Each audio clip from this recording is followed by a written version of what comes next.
Today, I'm turning 55. I never thought that I'd be excited to turn 55, but I'm actually excited. It feels like it's a moment, it's an opportunity to look back on the last 55 years. 55 years, that's a long time, 55 years. But to look back and actually reflect and kind of like, how have I done? How have I done? Well, I'd love to share with you what I'm seeing as I look back on the last 55 years. So the first thing that I see is that I made choices for love. I made choices for love. And I really celebrate that. So I married a man who had a wonderful heart and who was so there for me and for my children, for the children that we had together. So firstly, I'd celebrate that I chose wisely. I chose the person that I was going to continue in my life with for 20 years. I chose him wisely because he continued to be the father of my children. And even though he's not still in my life,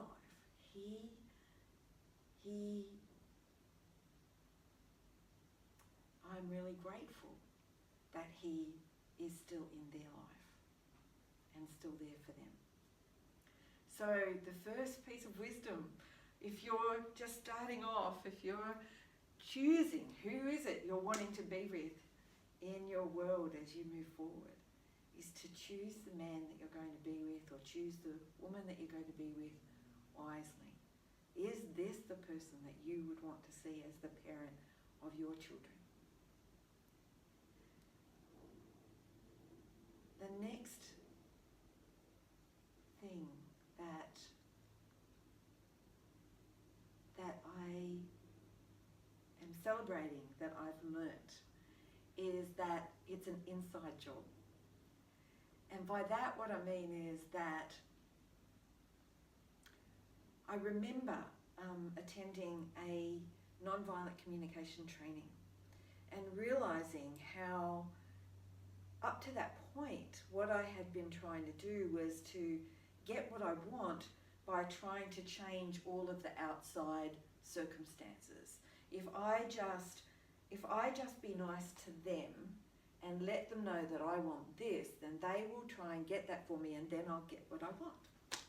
But the problem was it didn't really often work.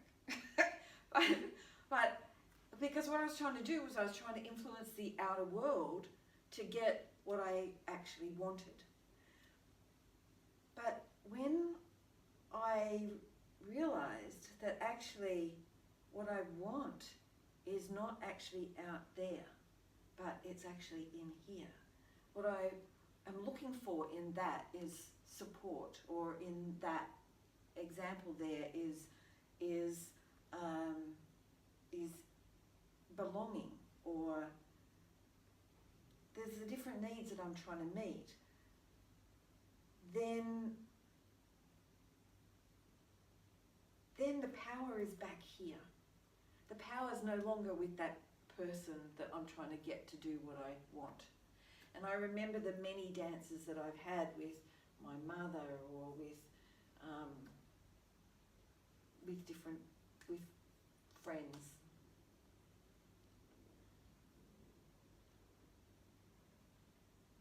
I'm remembering, for example, waiting for my mum to come home and already being on hyper alert as to what mood is she in before she arrives, and how can I check if she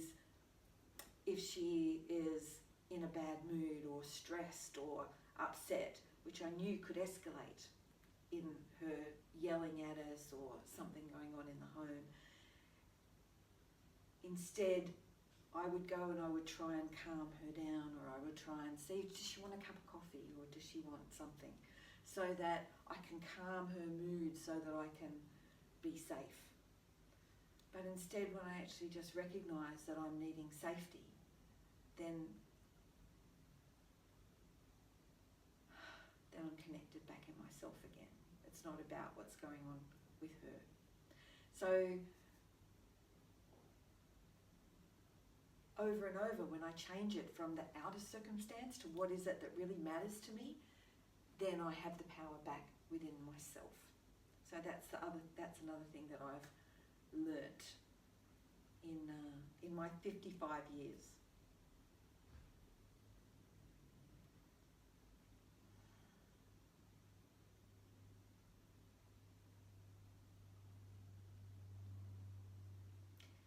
Another thing that I've learnt in my 55 years is that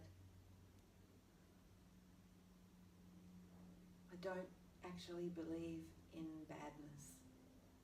I don't believe in badness. All I believe in is that whoever it is doing the best that they can do,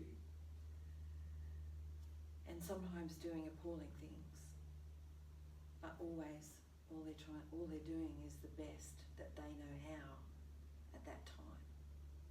And so by that, I can focus on the goodness that's here in the moment. And even though, and for me,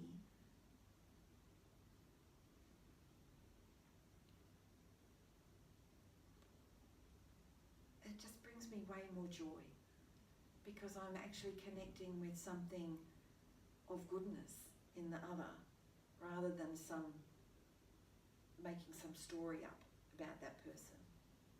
So it actually brings me way more joy in my world.